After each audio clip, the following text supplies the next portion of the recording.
Yeah, it's great. Thanks. Uh,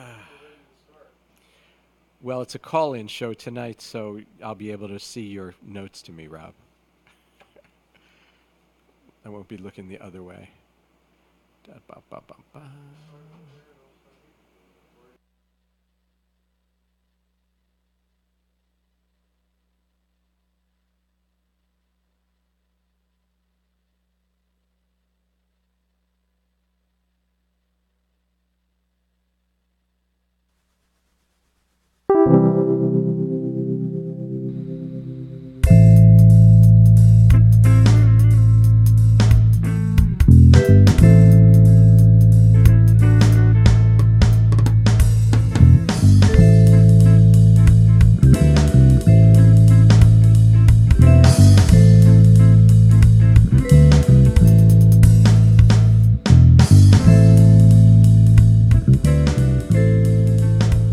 Welcome, welcome, welcome. It's 8 o'clock on Thursday night, and we both know why we're here. It's time for the 48th installment of the Age Out Angels Radio Hour.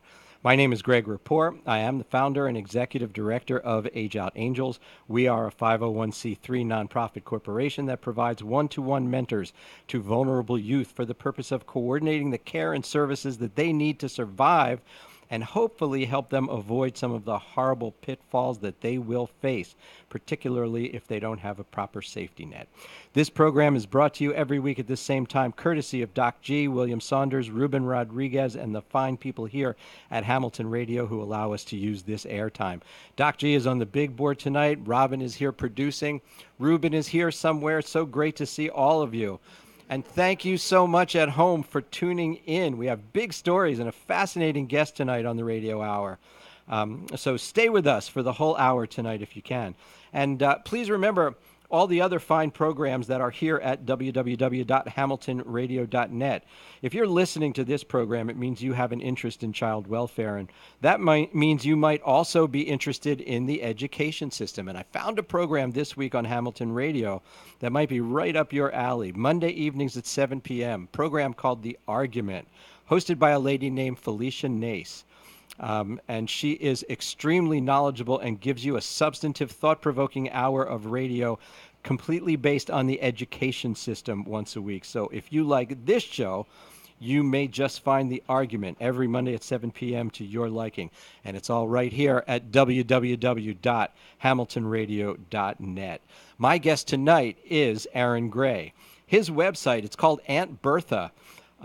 Makes it easy for anyone to find appropriate programs and services for food, shelter, healthcare, work, financial assistance, and more. And so if you're out there and are in need of various forms of social services and housing and stuff like that, we're going to tell you how you can access information about this quickly and easily. And I think you're going to love this guy. Aaron Gray. He's just a very interesting fellow, and we'll find out how he does it tonight, so stay right where you are. Point is, there are many individuals, organizations, community groups, websites like Aunt Bertha, even when they're already well known, who ultimately benefit from being known and understood by a wider audience, and that's what we're here for. I'm very fortunate to have this platform and happy to help other people and organizations promote worthy endeavors, because you never know. Someone might be listening who hears about them and says, I want to lend my support to their effort, or I need their help, or I want to start something like what they do in my area. So it's all good. And I'm happy to share the mic with good people doing good things, because the ultimate beneficiaries are always the children. If we keep that in mind, it just doesn't get any better than that. No call-ins tonight, folks. My guest is going to be calling in, and we want to keep that line open for him. You can feel free to write your comments into my Facebook page, and Robin will relay them to me, and we can communicate that way as the show goes on. Following up on some stories from last week. If you recall, last week my guest was Sheila Addison, from the Homefront Family Preservation Center. And while she was on, a lady named Diane was writing into the comments field of my Facebook page to say that Sheila had saved her life. That's in quotes, saved her life. It was pretty remarkable. And to be honest, in the year and 4 weeks that we've been doing this show, that had never happened before. Well, after the show, another lady named Wendy shared our broadcast with all of her Facebook friends, as you should be doing right now. And when I wrote to thank her for doing that, she wrote back to me, and this is a quote from what she wrote. She wrote, "Not a problem. Sheila Addison helped save my life as well. Now I am living in my 22nd year of recovery. She is still my inspiration." So then after that, we exchanged a couple more pleasantries, and she went on to say, "I'm proud of my accomplishments in recovery. December 26th of this year, I'll have 23 years clean." Now remember, 23 years clean. Sheila Addison started working at Homefront 14 years ago. So this goes way back in her career. "Sheila has helped me change my life in many ways. She's a phenomenal woman who guided me in so many areas of my life, which includes me creating a traditional house for women in recovery." Wendy, you are a beautiful person, and we wish continued success for you. And Sheila, if you're out there listening, you are a tough act to follow. And we wish you many, many, many more years of leaving a positive legacy behind for all of those who follow in your footsteps. Now, here's a story that will pretty much make your head explode, because it takes a common belief and just turns it upside down on its ear. This is written by Emma Davis in the Chronicle of Social Change, and the title of the piece is "Wisconsin Study Finds Foster Care Besting Reunification on Education Outcomes." Permanency, especially reunification with birth parents, is the priority for most child welfare systems. But reunification may be associated with lower, I said it, lower educational achievement, according to a recent study based on Wisconsin data. Researchers from Penn State University and the University of Wisconsin found that young adults who aged out of foster care had significantly higher odds of graduating high school and enrolling in college than those who reunified, and that earnings were equivalent across all exit types, including adoption and guardianship. I see Jeff Goshen is out there listening to our show tonight, all the way from California. Jeff, I hope we're not coming in the middle of your dinner, pal. Glad to have you on board. Adopted youth showed the greatest academic achievement, with 84% finishing high school and 41% enrolling in college. Aged out youth and youth who left care through guardianship were second, with 68% of each group completing high school and nearly 30% attending some college. Reunified youth, what we strive for, trailed behind the other three exit types, with just over half of the youth graduating high school and less than a quarter continuing to college. In quotes, it says, "Contrary to conventional wisdom, youth who age out of foster care are no worse in terms of education and earnings than do those who are reunified with their families of origin," the study concluded. After accounting for differences in children's experiences during foster care, aged out youth tend to fare similarly with regard to earnings, or better with regard to education, than children who reunify or who exit to guardianship and other arrangements. It's portrayed in the media a lot. This is a quote from Sarah Font, that kids who age out are so much worse off than other kids in foster care. And we're saying they're really not. And this Sarah Font is the study's lead author. She's a sociology professor and a member of the Child Maltreatment Network at Penn State. Font said she was particularly surprised to discover that longer stays in foster care prior to aging out were correlated with increased educational achievement and base earnings. Did you hear that? Longer stays in foster care prior to aging out correlate with increased educational achievement and base earnings. She quotes, "Longer duration in care isn't necessarily going to have good outcomes for all kids," Font said, adding that the connection may not be a causal relationship. It might just be corollary. We'll definitely need replications in other states before we can really be confident that this is not just a Wisconsin-specific thing. Font's research is not the first to associate reunification with negative outcomes. In a 2015 paper, University of York professor Nina Byhall found that British foster children reunited with their birth families had lower scores on well-being than those who remained in foster care, and those children were more likely to be re-abused. Sarah Font says, if we are able to provide high-quality evidence-based services, I think we'd be more likely to see positive outcomes from reunification. Think about that. If we were able to provide high-quality evidence-based services, we'd be more likely to see positive outcomes from reunification. So what she's saying there is the basis of the Family First Prevention Act, which we'll talk a little bit more about later. What she's saying is that all the money has been spent on foster care to this point. All the money has been spent after a child is yanked from their home. She's simply saying that that may be what's driving this data. And if the money was actually spent on keeping the children in the home in the first place, you might see a turnaround in that. So this is not absolute, but it's interesting.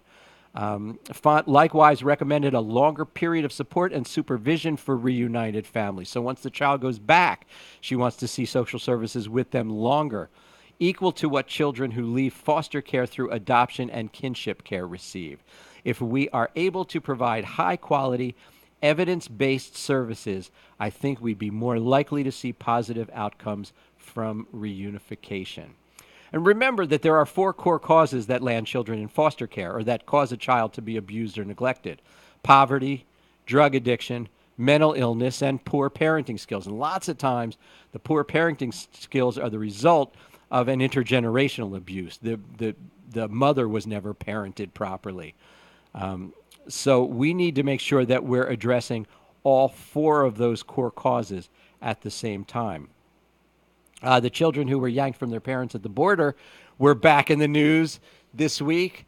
I think they got it to slightly more than half that they say, the government says, has been reunified with their families. The problem is the second half. It's the second 1,000, because if they knew where they were, if they knew where their parents were, they would have reunified them already. There wouldn't have been a delay. The problem is with the second 1,000, and this is going to go on. You watch. This is going to go on for weeks and weeks and weeks and weeks, and they're going to be left with probably, somewhere I would guess in the neighborhood of a couple hundred, if not more, children whose parents just simply cannot be found. Good news from the state of New Jersey.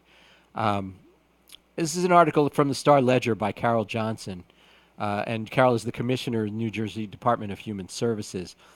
It's a new era for New Jersey under Governor Phil Murphy, with a state budget that invests in communities and fairness for working families. But that's just part of the story. The governor's stronger and fairer New Jersey is also a healthier New Jersey.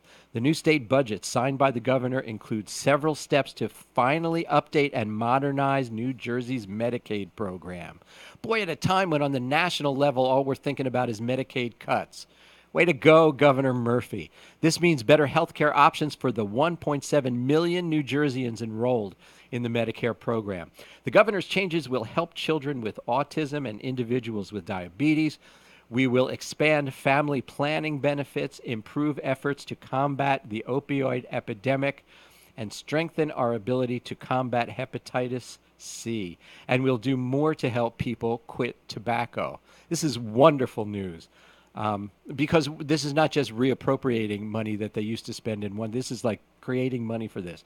Together, these improvements are a significant investment in comprehensive health care coverage while tackling some of the biggest public health challenges in our state. Plus, they make sense from a fiscal standpoint. So the new and expanded Medicaid benefits include preventing diabetes, smoking cessation programs, supporting children with autism spectrum disorder. This is wonderful, wonderful stuff. Combating the opioid epidemic, which is like hitting New Jersey just about as hard as it is hitting everywhere else. Removing barriers to hepatitis C treatments, and expanding family planning benefits. Now, what does that mean? The budget will expand Medicaid family planning services to residents with incomes up to 200% of the federal poverty level. So that's an increase of the scope of people who will be eligible to receive those family planning benefits. So before we get to our guest tonight, I want you to hit that share button or take a moment, email your whole address book and tell the world what we're doing here, because we need you to help us spread the word. And while you're doing that, let me remind you that we're on every Thursday from 8 to 9 p.m. with the Age Out Angels Radio Hour. We have a great lineup of guests coming up. Next week on August 9th, my guest will be Emily Marchese from Roots and Wings. On August 16th, representatives from the Progressive Center for Independent Living will be here. August 23rd, we're going to have a very special night with representatives from Job Corps. So be sure to tune in every week at 8 p.m. for what we consider to be our unfiltered look at the child welfare system. If you have specific questions, please write them to me in the comments field on my Facebook page. Or you could also send me an email directly to greg@ageoutangels.org. I answer every single question personally, but no call-ins tonight as we leave the line open for Aaron Gray, who should be calling in at any minute. Now, please take a moment, hit that share button on Facebook. These children and their issues are buried so deep in the back of public consciousness that real people are suffering, and I want you to give their voice a chance to be heard. Now, I believe we have a caller on the line. Is that true? Aaron, are you there? Yes, this is Aaron. How are you, Greg? I'm fabulous. How are you tonight? Doing great. Excellent. Welcome to the Age Out Angels Radio Hour. I have to admit that I haven't had more fun than I did talking to you in a pre-interview in a long time. You have a very, very unique perspective. And I'd like to get right to it, if I may. Aaron Gray grew up in Olean, New York, which is near Buffalo, the cold part of the world, right? You're correct. Yes. Okay. And you didn't exactly grow up into a privileged environment, is that right? I didn't know it at the time, but no, it was a small town, a blue-collar community, and sort of the rich people in town were the ones that worked at the school or the post office. So it's quite different from big city life. Right. So we're going to fast forward to about the age of 16, because that was a moment that your life changed drastically. What happened then? So I was getting ready for my senior year in high school. I grew up in Olean, and I was really into cross country and track. That was sort of the most important thing in my life at the time. And my mom ended up getting some flu-like symptoms, and it kept sort of persisting. And she went into the emergency room late one night, and they discharged her prematurely. And she ended up going back a couple days later, and the doctors couldn't figure out what it was. And they ended up rushing her by ambulance to a hospital in Sayre, Pennsylvania, where she flatlined twice on the drive there in the ambulance. And she turned out she had a rare brain disease called encephalitis. She recovered from that disease as best she can, meaning she regained consciousness after being in a coma. But the side effects were that she lost about 20 years of her memory. So if you can imagine, from the previous 20 years from that moment, were all wiped clean. Wow. Did she know who you were? No, she didn't. So myself and my younger sister, I was 16 and she was 14, and she didn't. She had no idea who we were. Wow. Now, one day you were working at Wendy's, correct? Yes. And you got a call from your younger sister, Shannon? Yes, you got it. And what happened when you got that call? So there I was. I worked the grill at Wendy's. It was my job in high school. And she basically said, "Hey, Aaron, can you come home?" And I knew it was serious because I didn't usually get calls while I was at work. And I said, "What's going on?" And she goes, "Mom thinks she's going to go visit her parents."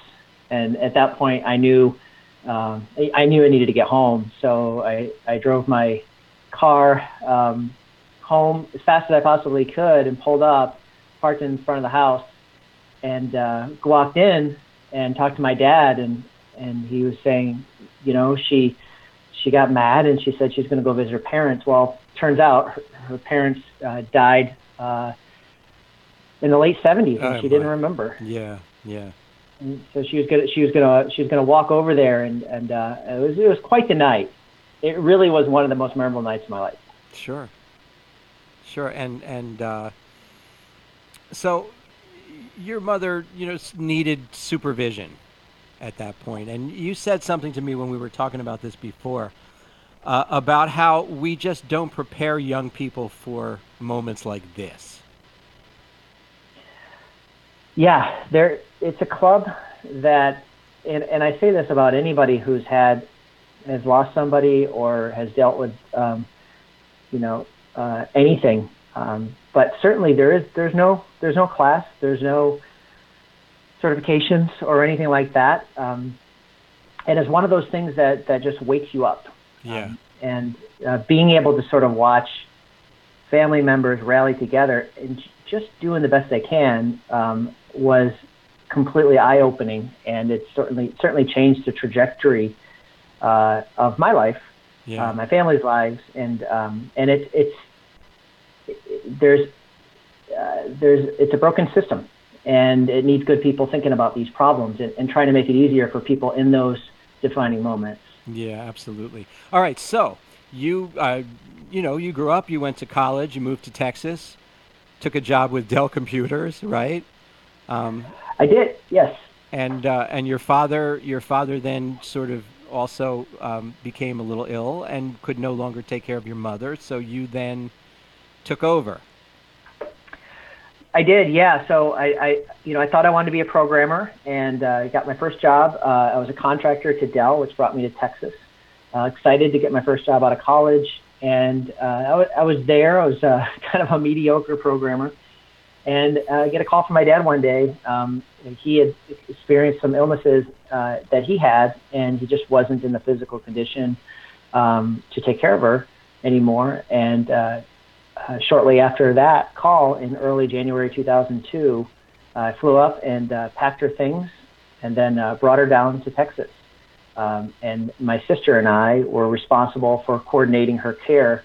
I was in my late 20s, and there we were, just again, just figuring it out.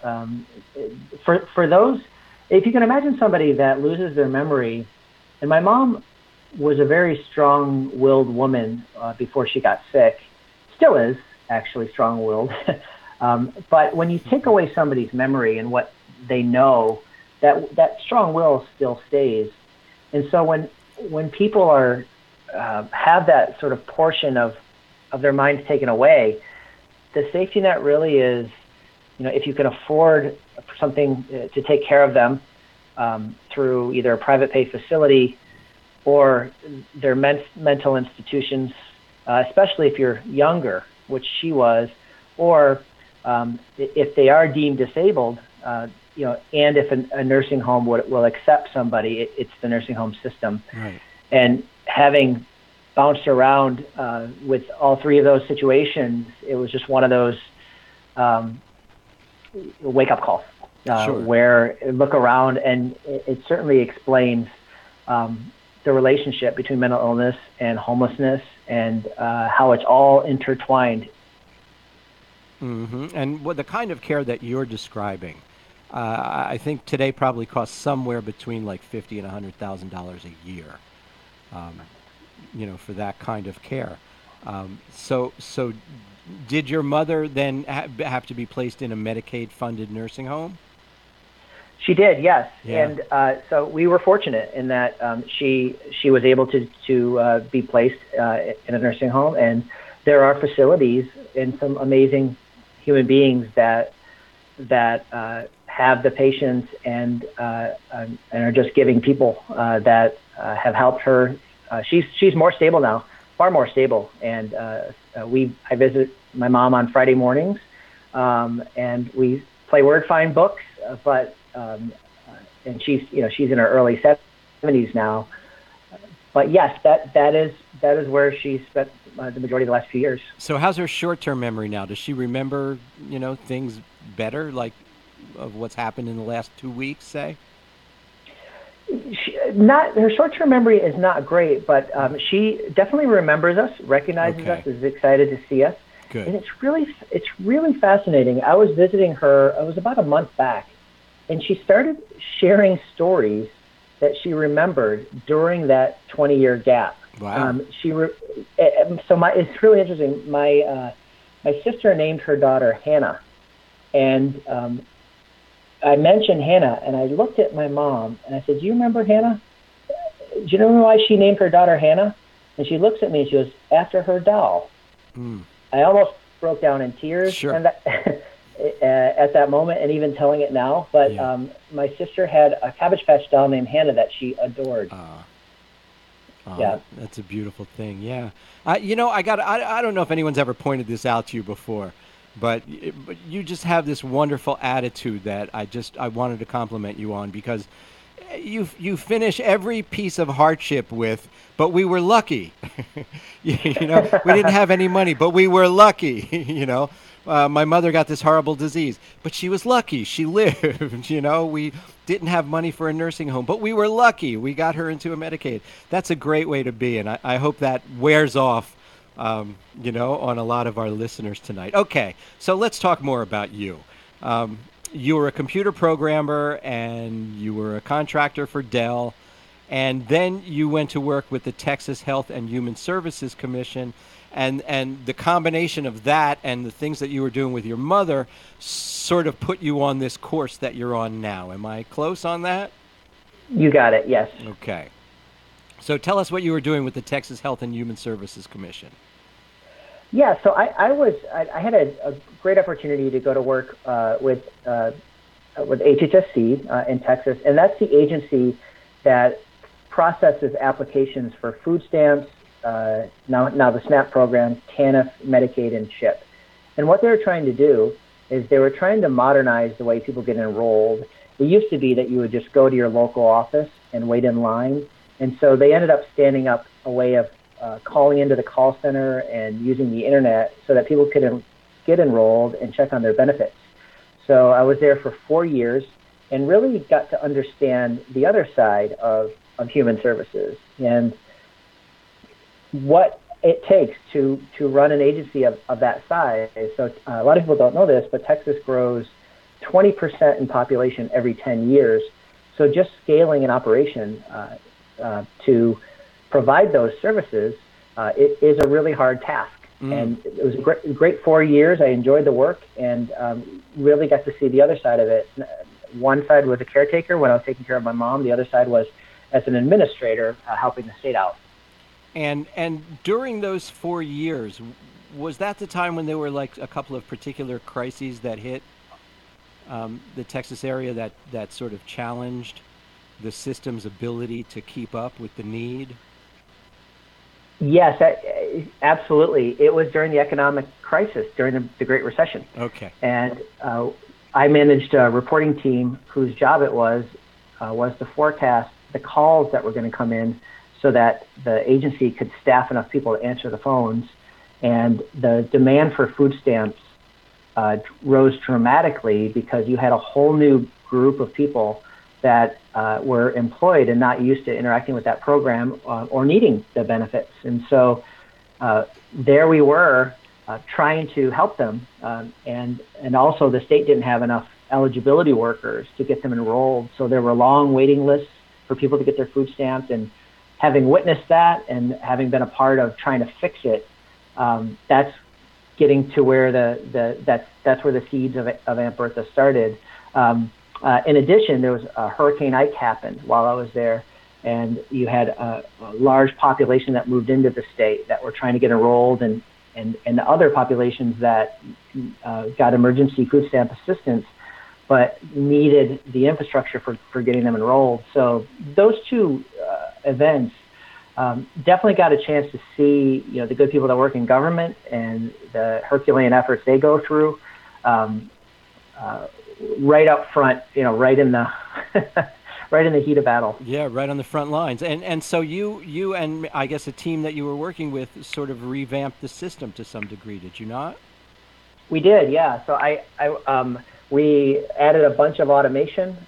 We replaced the call center software that people use to call in to get the status of their benefits, and we also replaced the software that the agents use to help people that were calling into the call center to help them navigate how they get enrolled in the state-based programs. And you actually listened in on the calls to like find out what was actually going down, right?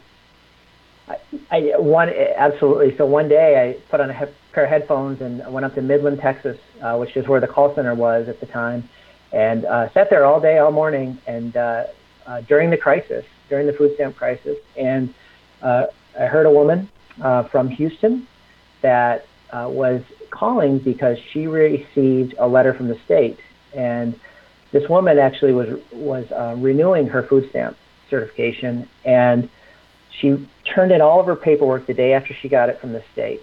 But the letter she received said that her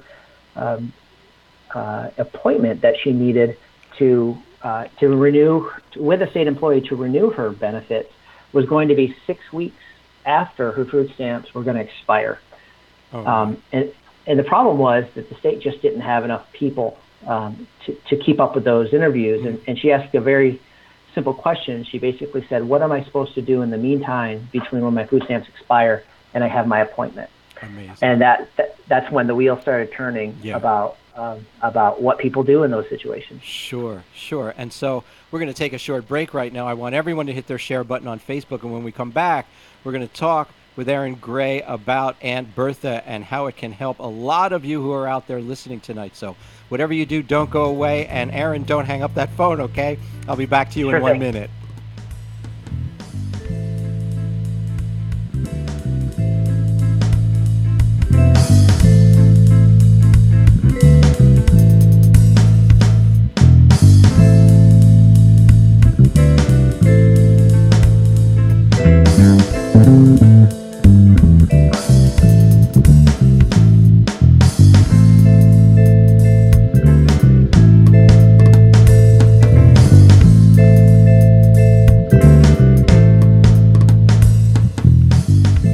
Back. Before we go further, I do need to thank all the people who made donations to Age Out Angels this week.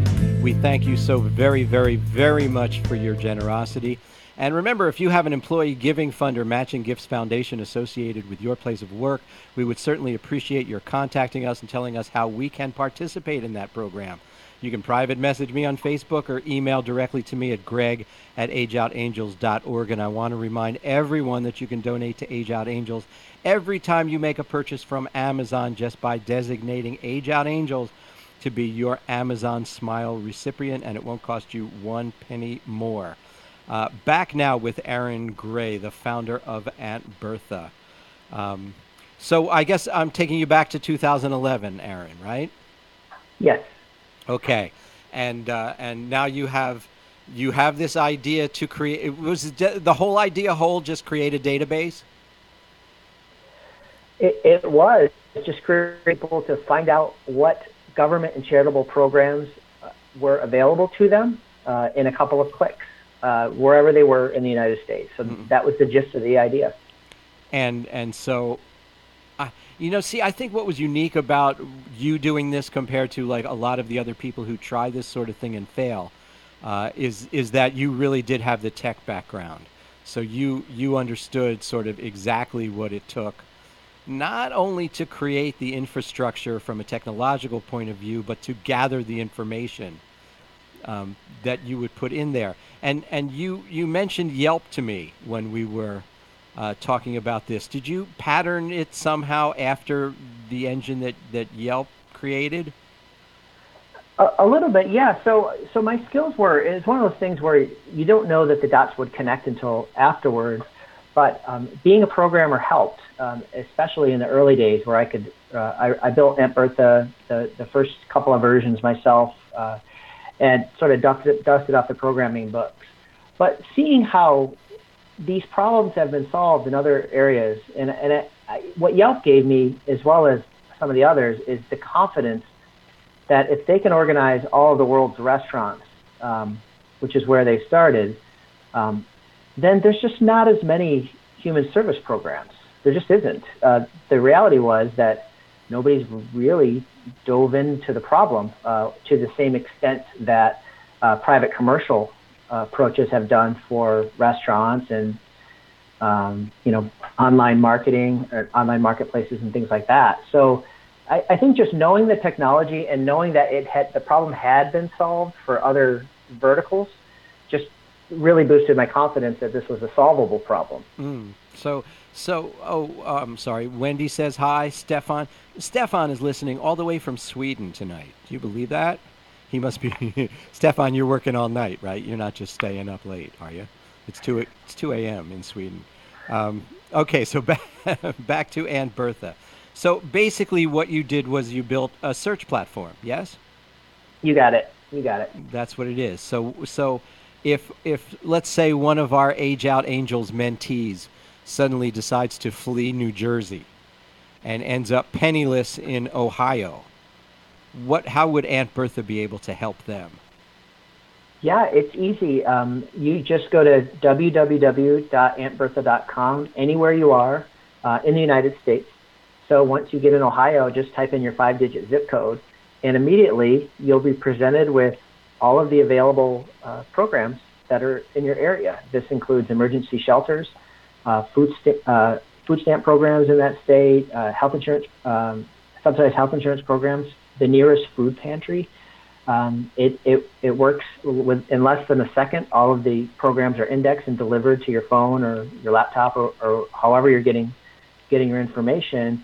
And then at that point, you can connect directly to the nearest nonprofit to get enrolled in these programs in some cases, or if you're stuck, to go to the nearest food pantry. You can sort by what's currently open, by the nearest location. It links with Google so that you can get directions with one click. But yeah, and then if you go to a different state or a different city and you find yourself in a situation where you're needing help, that's all you need is just to click a couple buttons and you'll find out who's there to help you. Excellent. The beautiful thing. Yes, go ahead. The beautiful thing about this country is that in almost every community, certainly larger communities, there's hundreds of nonprofits and government programs that are out there looking for folks to help. There's less so in the rural communities, but we do our best to, having grown up in a small town, we do our best to index all of those programs as well. So you'll find several in most communities in the U.S. That's excellent. I mean, honestly, usually I do advise people to get to as close to an urban center as they can, because there's going to be more services there than not. And by the way, Andre, if you're out there listening from Tennessee or wherever you happen to be at this moment, and Dylan, if you're in Florida or wherever you happen to be, I hope you go to AuntBertha.com, both of you. You don't have to go hungry. You don't have to go homeless. It's not necessary. Thanks for giving me a moment to yell at those two young people, Aaron. I appreciate that. So how did you do it? How did you get that whole list of social service companies? How did you acquire it?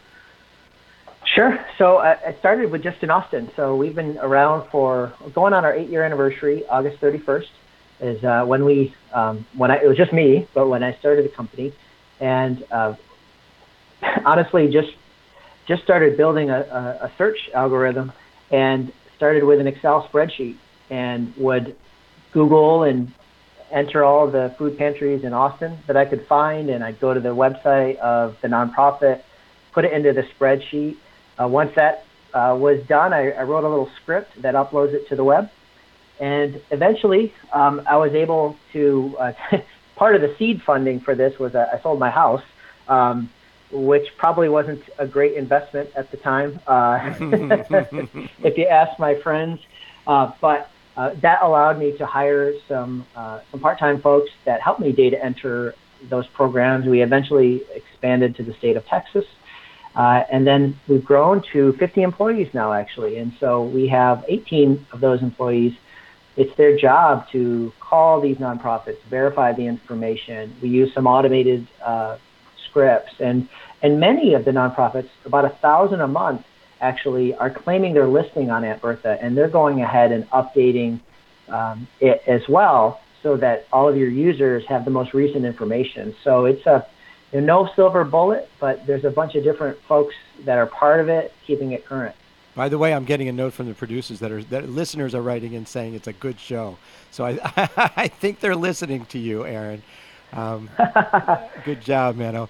But also, like if Age Out Angels is listed on Aunt Bertha, I can also go in and sort of do updates. Yes, I like if our hours change or our rules change or something like that. Absolutely. You can go in and update any time, or if you're a nonprofit that, you know, will see people, Hmm. you can actually publish empty appointment slots and then let the people that you serve self-select and self-schedule, so that they can come meet with your staff to help them do case management, navigation, maybe help them get enrolled in programs. And it's all free to use for the nonprofits and for anybody who is looking for help. So if a person who runs a nonprofit is out there listening tonight, and they go to auntbertha.com, what would they type in to find out? They might not. They might be listed and not know that they are. You know, how can they initiate that whole process? Yeah, sure. A couple of ways of doing that. The first is to go to mbertha.com and type in your zip code and type in your listings, and you can do it that way. Or you can go to www.auntbertha.com/claims, CLAIMS, or at the bottom of every one of our web pages, you'll see the link that says claim programs. Just click it and you'll get videos and all the information you need to learn more about how to claim your program and how to take advantage of the tools that are there. Okay, so if you're out there and you have a nonprofit, go to auntbertha.com/claims, and and do that function that they call claiming your program, which means owning up to it. Basically, this is my program.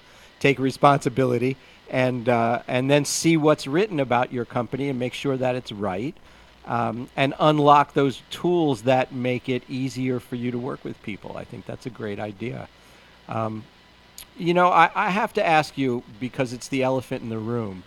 Um, Aunt Bertha, how did that come about? It's because really I would have expected like Aaron's list, you know? Well, I'm one of those people that my name was kind of spelled funny as a kid, so I ruled Aaron's list out just because of it would be people call me Ernie, ERINE, all the above, which is fine. It works. But you know what? What I wanted was, which it's really interesting. We all have somebody in our, not everybody, but many of us have somebody in our family that we could go to during difficult times, and it's sometimes it's an eccentric family member that isn't judgmental. They'll help you. They remember your birthday, and they're just kind of looking out for you. And that's the feeling that I wanted. So we've all been through, all of us that have been through really scary, tough times. The last thing we want to do when we go to a website is feel bad about ourselves or feel poor. And many websites for nonprofits are for fundraising. And so I just wanted, there's a persona that cared and was sort of affable. And so having worked for government in my previous job before starting Aunt Bertha, it was originally supposed to be Aunt Sue. So Aunt Sue picks up where Uncle Sam leaves Uncle off. Sam, right. However, the domain name was taken and it cost $3,000. Well, I was not in a position to pay $3,000 for a domain name, so I researched baby names from the 30s and 40s, and then landed on Bertha or Martha. So I did a straw poll with my sister and my girlfriend, now wife, and landed on Bertha. So the best part about it was the domain name was $13. So that's where we landed, and people have remembered it, and it stayed ever since. That's absolutely wonderful. No, but it wasn't supposed to be permanent, was it? It really wasn't. No, I'm not. I'm not a marketing person. Well, your skills are certainly appreciated. So how many people are now using this site? So we've had about 1.25 million unique users that have used Aunt Bertha since we started. Mm-hmm. Yeah. So in all 50 states, small towns, big cities, and we continue to grow. And a big part of it is it's anonymous. You don't have to create an account. And the big sort of moral that I've learned is that there are lots of people out there to help, and there's hope. There's people in every community that want to reach out and want to help, and so we try to just make that information at your fingertips so that you can get connected to them. There are a lot of good people out there. It's true. There, in fact, just in this area where I am, in the Trenton area, there are 800 nonprofit organizations. And Oh wow. but I mean, the flaw in it is just that we have too much fragmentation. There's not enough communication between nonprofit institutions, and a lot of that is economic. We just don't have the money to have somebody full time being friends with people in other organizations. So it goes that way. And so what you've created is a kind of a melting pot where at least we can all be represented and people can make their choices intelligently, and that's a really good thing. The audience that we serve is not big on giving feedback, are they? They tend to prefer their anonymity. So yes, that's 100% true. So how do you know if you're doing a good job? Yeah, you don't. That's one of the things. Unless it's through authentic relationship, there are many folks that believe that, and I did at first, that people would review the listings, and those reviews would be similar to a Yelp. But when we're struggling, we may not want the whole world to know our business, and it's different from rating a Chinese restaurant or a local eatery. But you can, if you want to, you could leave notes as well. But I think most people just, they want to get connected to somebody who's going to listen to them. Yeah, and so do you get a thank you every once in a while? We do, yes. We get folks that shoot us an email and sort of let us know about their situation. And when those come in, I forward them to the team, and it makes all of our days. And what about if they can't find something? Are they vocal about that as well? We get those as well. Yeah, we hear all sorts of situations where somebody shoots us a note about their situation, and we try to respond the best way we can. But yeah, and even though our service is available, there's still a lot of need out there in the United States, and so to that point of fragmentation, it's also my hope that organizations consolidate and work together to meet the demand that's out there right now, because it's absolutely enormous and growing. That's actually what we're hoping for too, is that there will be that relationship between groups, so that we can all work together to help people properly and be more efficient, in that way. So are you finding that the capacity is there to accommodate the demand, or is the demand really exceeding the capacity? It depends on the vertical. In housing, we're in the middle. This is just one citizen's opinion, but we are in the middle of a affordable housing crisis. And we look at data of what everybody's searching for at an anonymous level, and by far, most of the searches, the number one search in almost every community we see is something related to housing, either help paying rent or trying to find something affordable to live in. And just housing costs are through the roof. And it's a dangerous time, actually, and the percentage of income going towards rent is higher than ever, and that's showing up in the data. In areas of food pantries, there's a lot. There's lots of churches and food banks and other nonprofits that are providing soup kitchens, and that's where capacity is a lot better. But in housing, there's a huge mismatch. Goodness, and I'm not sure what it is that we're supposed to do about that. I mean, the cost of living keeps going up. Salaries are not. I'm not sure exactly what's going to happen on that front. That's kind of a dangerous thing. I mean, you were telling me about your city, Austin, where apparently housing prices are soaring. Yeah,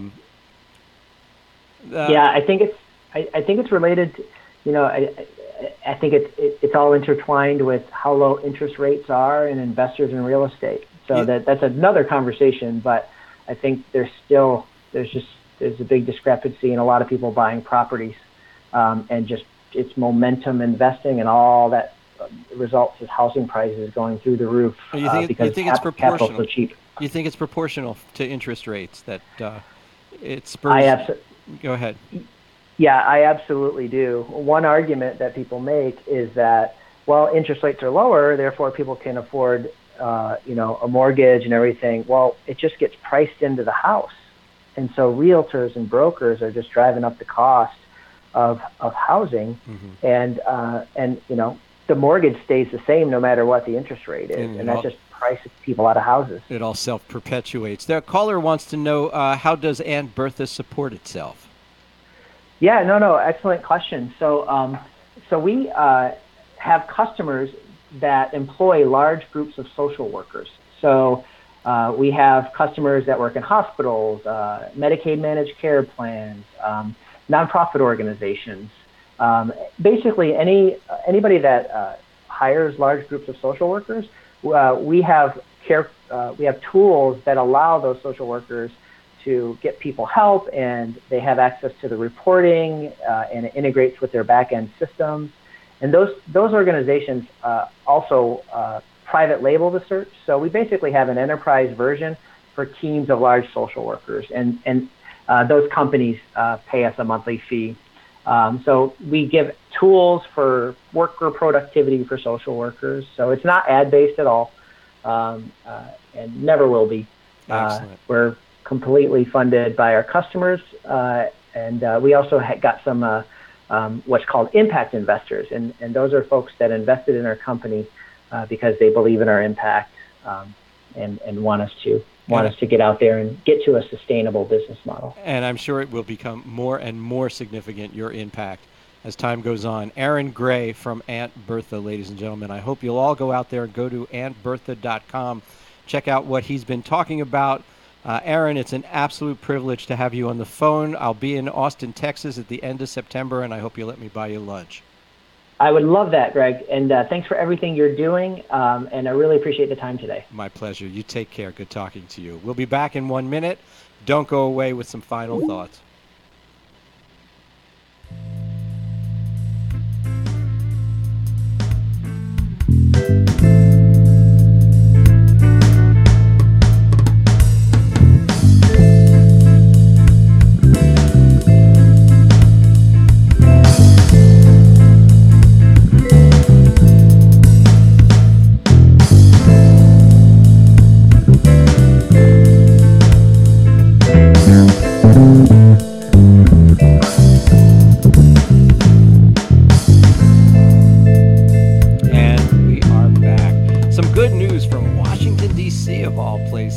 Story by Anna Bolton.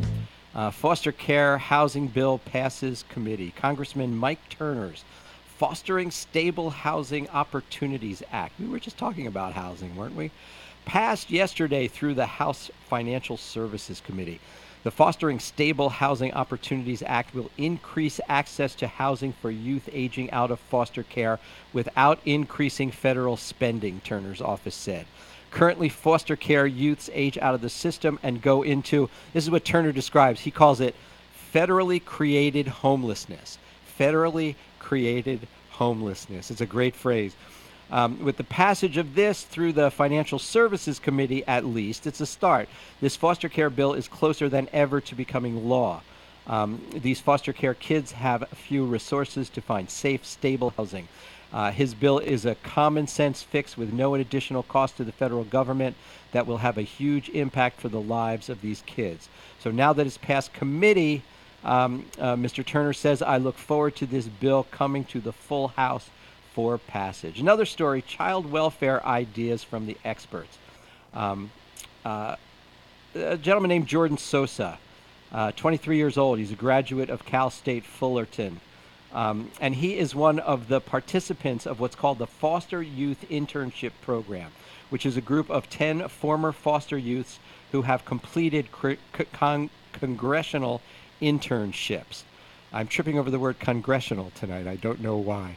The program is overseen each summer by the Congressional Coalition on Adoption Institute. Each of the participants crafted a policy recommendation during their time in Washington, D.C. Today, we highlight the recommendation of Jordan Sosa, 23 years old, Cal State Fullerton. His proposal is 3 new programs. One would authorize funds for comprehensive support programs for current and former foster youth on college campuses, part of a program that we are embarking on right now, in fact, at Age Out Angels. 1 to fund mentoring programs for foster youth, and 1 for school-based mentoring to assist at-risk middle school and high school students. Very interesting. You know what they say in urban neighborhoods? They say you lose them at middle school. That's the expression I hear so much. We lose them at middle school. We have them when they're younger. We keep them, and then they hit middle school, and that's where we lose them. Now, the latter 2 grant programs are already parts of pending legislation in Congress. There is the Foster Youth Mentoring Act. It has been proven that mentors do make a difference, and the Mentoring to Succeed Act are 2 programs that are a part of that. Now, Sosa's argument is a pretty straightforward one. Most of the adults in the life of a foster youth, social workers, lawyers, etc., are all paid to be there in some professional capacity. This leads, according to Sosa, to a pervasive lack of focus on cultivating meaningful relationships between the young people and other adults who could help guide and support them. This, I'm editorializing now as I go, this is also the foundation of Age Out Angels.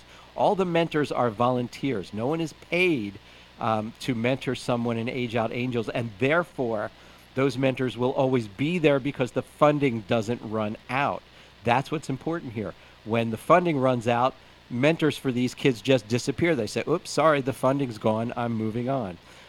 Supporting mentoring programs that focus on foster youth in their homes and at school can help some of them access positive adult relationships. So the idea here is to forge a proper, productive, positive adult relationship, not just a relationship with someone who's being paid to be nice to you.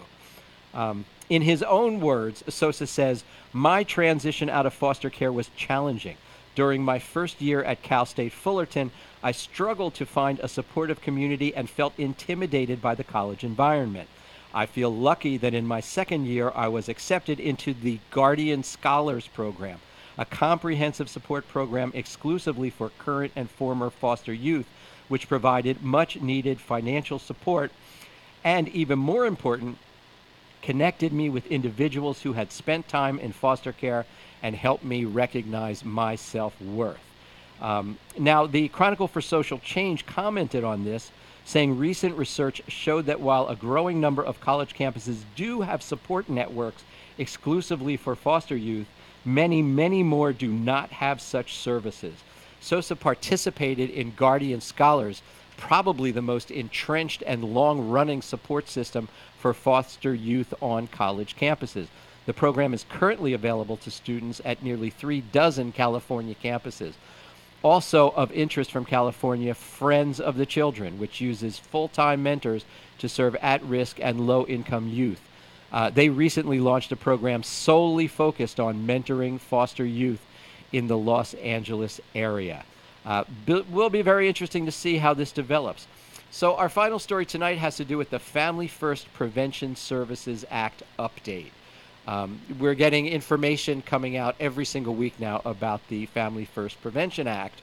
And as they try to, sort of begin to roll it out, it's been a little more than 5 months since it was signed, and it's considered to be one of the biggest shifts in the history of federal child welfare financing. And it has 2 main provisions, if you haven't been following this. The 2 main parts of this are reimbursement for services aimed at preventing the use of foster care, which means helping families before a child is placed in foster care, okay? And the other part of this has to do with limiting the federal funds made available for what they call congregate care, which is group homes, okay? And all this takes effect on October of 2019. And so Jerry Milner, who is the Associate Commissioner of the Child's Bureau and one of Trump's top child welfare officials, is appearing now before House Ways and Means subcommittees on human resources to provide some clarity on, sort of how things are progressing. And there's a part of what he said that I found particularly interesting. And I'm actually going to save it for next week. So I want you to tune in next week and find out what all this is about. But I'll give you a teaser. This is how the actual text in the Family First Prevention Act defines what it means to be a candidate for foster care. Because in order to be prevented from being in foster care, clearly the first thing that you have to do is to identify who might be a candidate for foster care. And they put, a kind of an interesting definition into the bill. And next week I'm going to remove all the legal mumbo jumbo for you and tell you exactly what that means. So don't miss next week's show. There you have it, ladies and gentlemen. Another hour talking about youth who should matter more in our political and economic discourse than they do now. And we thank you so very much for tuning in and staying with us and helping us spread the word. Hit the share button on Facebook. Tell your friends. And again, we offer humble thanks to Hamilton Radio, to my most excellent guest, ERINE Gray, founder of Aunt Bertha. Thanks to our engineer, Doc G, our producer, Robin. Music, as always, provided by Kurt Seldom-Ridge, owner-operator of the Cave Rehearsal Recording Space in Pennsylvania. Join me next Thursday, August 9th at 8 p.m. when my guest will be Emily Marchese from Roots and Wings. So until then, let's make this week the best week ever. Good night.